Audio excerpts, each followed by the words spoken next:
श्रीराम. सर्व श्रोत्यांना प्रेमपूर्वक नमस्कार. श्रोतेहो, आपण स्वामी विद्यानंद यांच्या भावार्थ रामायण संक्षिप्त या ग्रंथाच्या आधारे निर्माण झालेला मला भावलेले भावार्थ रामायण अर्थात आत्मपरायण हा ग्रंथ आपण पाहत आहोत. आज सुंदरकांडातील अध्याय 7वा, रावणाचे अशोकवनात आगमन.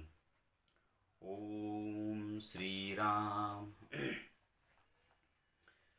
हनुमंत आता सूक्ष्म रूपाने अशोकवनात येऊन पोहोचले आहेत.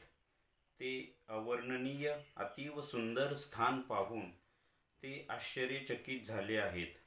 हनुमंतांना सीता मातेचे दर्शन झाले आहे, त्यामुळे ते खूप आनंदित झाले आहेत.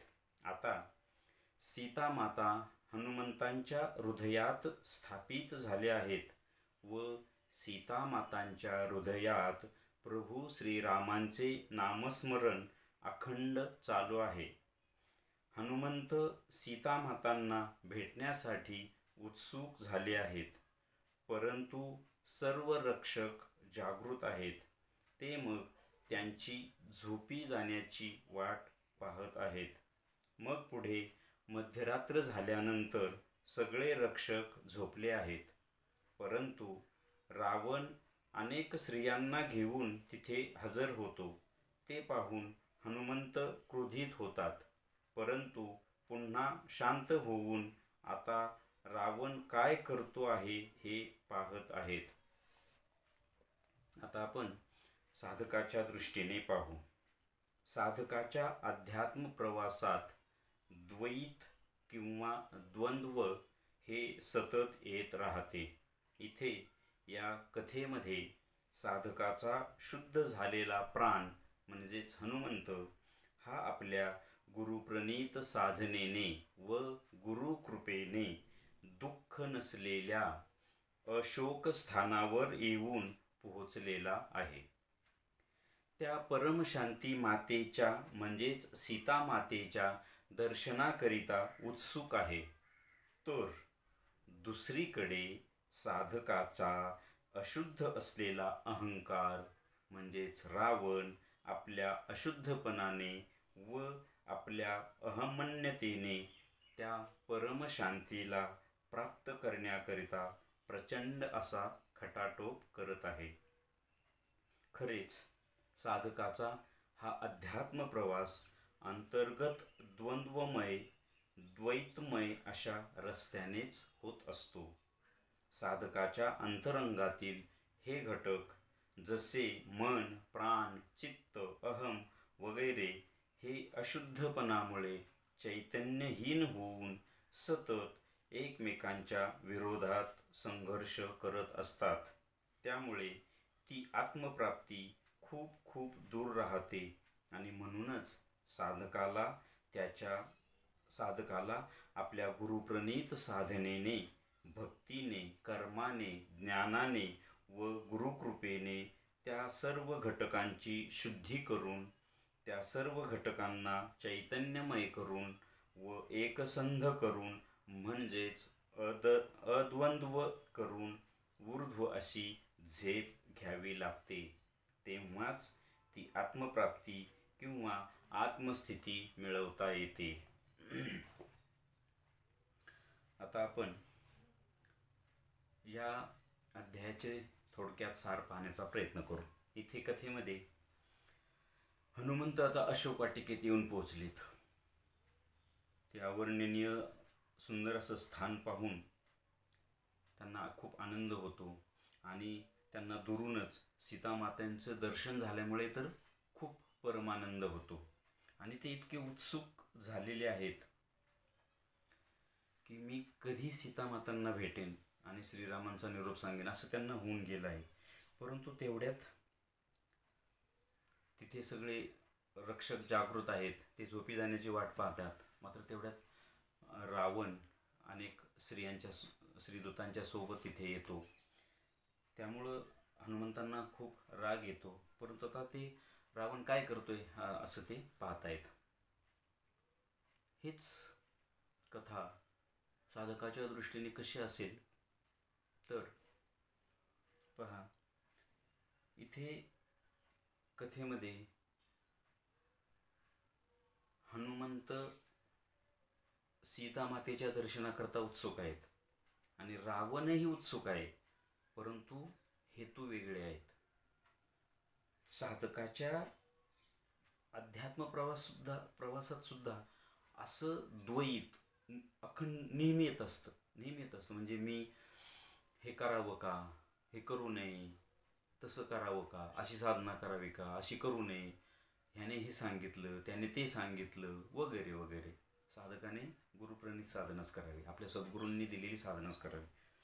तरी त्याच्या या अध्यात्म प्रवासात असं द्वैत निर्माण होत असतं. म्हणजे पहा, अंतरंगातून कसं होतं. इथे साधकाचा प्राण म्हणजे हनुमंत आपण म्हटले आणि साधकाचा अशुद्ध अहंकार म्हणजे रावण म्हटले. आता साधकाचा प्राण काय करतोय की गुरुप्रणीत साधना करून, सोम साधना करून बळकट होऊन परम चैतन्यमय होऊन त्या परमशांतीकडे जाण्याचा प्रयत्न करतोय ना, म्हणजे सगळ्यांना घेऊन, मनाला वगैरे घेऊन. आणि अशुद्ध अहंकार काय करतोय तर अशुद्ध अहंकार गर्वाने, अशुद्धपणाने ती परमशांती मिळवण्याचा प्रयत्न करतोय. हे द्वैत साधकाच्या अंतरंगात चाललेलं असतं. साधकाच्या अंतरंगात हे जे मन, प्राण, चित्त, अहम, हृदय, नाडीसंस्था, पेशींपेशी ह्या अशुद्ध अहंकाराच्या अशुद्धपणामुळे चैतन्यहीन झालेले असतात आणि त्यामुळे हे एकमेकांच्या विरोधात संघर्ष करत असतात. बघा, आपण हा अनुभव प्रत्येक जण घेतो.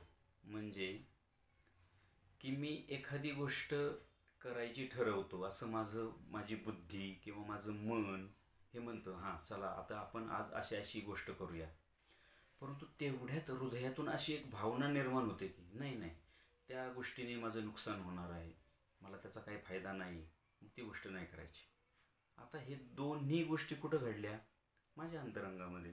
म्हणजे माझी बुद्धी, माझा विचार म्हणते असं करावं आणि माझं हृदय, माझी भावना म्हणते असं करू नये. हे अंतर्गत द्वैत भौतिक जीवनामध्ये सुद्धा गोंधळ घालतंच, तर मग आध्यात्मिक जीवनामध्ये किती गोंधळ घालतंय. जसं इथे प्राण शुद्ध झालाय, तो परमशांतीसाठी ऊर्ध्व झेप घ्यायची म्हणजे विचार करतोय, घेतोय, परंतु अशुद्ध अहंकार त्याला खाली खेचतोय ना. म्हणजे खाली खेचतोय म्हणजे अशुद्धपणाने प्रयत्न करतोय. नाही, अशुद्धपणाने ती परमशांती मिळेल का? कारण परमशांती ही शुद्ध चैतन्यमय, दिव्य शक्तिमय, परम प्रकाशमय, परम ज्ञानमय, परम प्रेममय अशी आहे. मग ती अशुद्धपणाने कशी मिळेल? पण माझ्याच अंतरंगातले दोन घटक आहेत ना. प्राणही माझ्या अंतरंगात आहे आणि अशुद्ध अहंकारही माझ्या अंतरंगात आहे. प्राण चैतन्यमय, शुद्धमयतेने मिळवायचा प्रयत्न करतोय आणि अशुद्ध अहंकार अशुद्धतेने. हे घालवण्यासाठी साधकाच्या प्राणाला, मनाला सोबत घेऊन मग हृदय, सगळे घटक, मन, बुद्धी, चित्त सगळ्यांना शुद्ध करावं लागतं. तेव्हा सगळे एकसंध होतात आणि ऊर्ध्वाशी झेप घेतात. तेव्हा हा अध्यात्म प्रवास पूर्णत्वाकडे जातो. मी या द्वंद्वाविषयी एक छोटीशी गोष्ट सांगतो. या रामायणामधलीच आहे, पुढे ती युद्धकांडामध्ये येणारच आहे. जेव्हा श्रीराम लक्ष्मणाला अहिरावण आणि महिरावण पाताळात घेऊन जातात, नंतर हनुमंत शोध घेत पाताळात उतरतात. आपण त्याच्या सविस्तरतेमध्ये आता जाणार नाही आहोत. अहिरावणाचा वध होतो हनुमंताकडून, महिरावणाचा वध होतो. अहिरावण जिवंत असतो. अहिरावणाला मारण्यासाठी श्रीराम आणि अहिरावणाचं युद्ध सुरू होतं. श्रीराम त्याला एक बाण मारला, त्याचं शिर तुटलं की त्याच्या रक्ताच्या एका थेंबातून कितीतरी अहिरावण निर्माण व्हायचे. मग श्रीरामसुद्धा कडबडून गेले. मग ते हनुमंतांना म्हणतात की याचं रहस्य शोध. मग हनुमंत मकरध्वजाकडे येतो. मकरध्वज हा हनुमंताचा पुत्रच असतो. तो मकरध्वज त्या मगरीकडे घेऊन जातो. तेव्हा मगरी म्हणते की याचं रहस्य फक्त अहिरावणाची जी पत्नी आहे ना तिलाच माहिती आहे, बाकी कोणालाही हे रहस्य माहिती नाही. तर हनुमंत म्हणतात की ती रहस्य तिच्या नवऱ्याच्या, तिच्या पतीच्या मृत्यूचे रहस्य ती कशी सांगेल. तेव्हा ती मगरी म्हणते की ती नक्की सांगेल, कारण ती श्रीरामावर मोहित झालेली आहे. मग हनुमंत ह्या गोष्टीचा फायदा उचलतात आणि तिला जाऊन भेटतात. तिला विचारतात की असं असं युद्ध चालू आहे, अहिरावण जर नाही मेला तर आम्ही वर लंकेत जाऊ शकत नाही, आणि लंकेत नाही गेलो तर सीता मातांची मुक्तता होणार नाही. तेव्हा तू आम्हाला मदत कर. तर ती म्हणते मी मदत करते, पण एका अटीवर. मला श्रीरामांकडून पुत्र हवा आहे. मला श्रीरामांसारखा पुत्र व्हावा अशी माझी इच्छा आहे. तर ही माझी इच्छा पूर्ण करा, मी मृत्यूचे रहस्य सांगते. आता हनुमंतांच्या पुढे हे द्वैत निर्माण झाले.